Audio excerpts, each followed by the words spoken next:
لا مامي هي ما بدها ترجع لورا، هي شوفي هي هيك هيك سنود هيك اوكي ماما. لا هي اوكي. ما هلا انا اعطيتكم تلعبوا بالصالون، ليش عم تجوا على المطبخ؟ طلعوا العبوا بالصالون. سنود اطلعوا العبوا مامي يا زبر.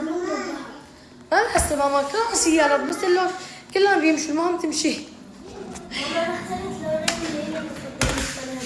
ايه اسود وازرق. طيب لعبوا بالصالون، قعدوا بهدوء. ما ينسيني حبة الفيتامين. هاخذ بس اشرب نسكافيه نصحصح وبعدها بنشرب الحبة. اوكي.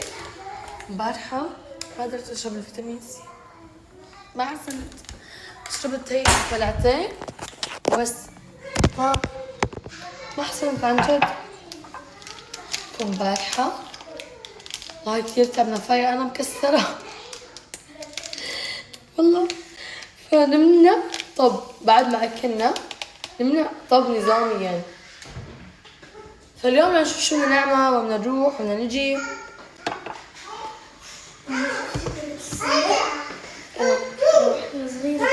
لا امبارح انا سنيد بالليل لعبنا فيها شي ساعة هيك. انا سنيد كيفنا. ايوه ممكن اليوم نلعب تحديات، ممكن نسبح، ما بعرف. ممكن بابا يحط لنا شي طلعة. خلينا نطلع يوم السبت او شو ماما؟ هي تعطيني اياها. اوكي انتوا بس انا ما بفهم ايش في بالمطبخ، ايش السحر الموجود بالمطبخ لا تنجذبوا. ما في اكل برا، ما في اكل برا لا تجوا. ما نكون اكلين؟ كلنا. ايش في لك؟ بس انت عارفين ايش في بالمطبخ؟ طيب طلعوا. ماما انا بخاف سادي غافلنا يفتح الدرج ياخذ له سكينه ياخذ له شغله. طلعنا بكسين، خلينا طلعوا وقفل الباب. انوش تقفل الباب عشان الاولاد ما ياكلوا، عرفتوا؟ طلع بس طلع لانه سند صار عم يفتح البراد، صار عم ياخذ راحته بالمطبخ. مثلا بلكي الاولاد كانوا ساعدين على التي في او التو باللعب، ما انتبهوا له. انا وبيتي فوق، عرفتوا؟ ساحة الشيطان ما بتعرفوا، بس هيك اذا قفلت قفلين فلش اذا بده يفتحوا هيك العفريت الصغير هيك خلى شي اسمه احمد، عرفتوا؟ ماما تتذكر هذيك اللي بتنكسر؟ شو هي؟ اللي كسروها اللي محطوطة على الدرج. هذيك اللي بتفتحيها بتكبسي اللي حطيتيها للدرج السكاكين. ايه القفل. ايه كسروها، جيبي وحدة جديدة ما كان بيحسن يفتحها.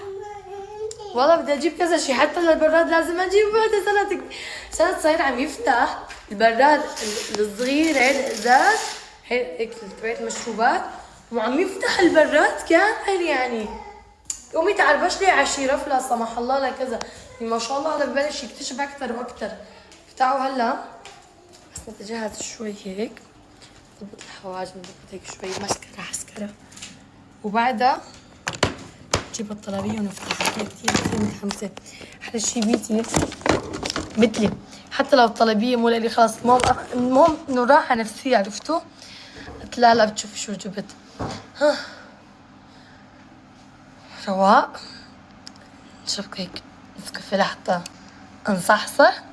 طلعوا شو كيوت مع الأظافير، كثير حبيت اللون.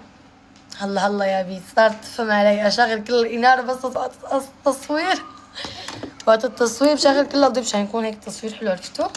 فخلص بيتي غير شكل.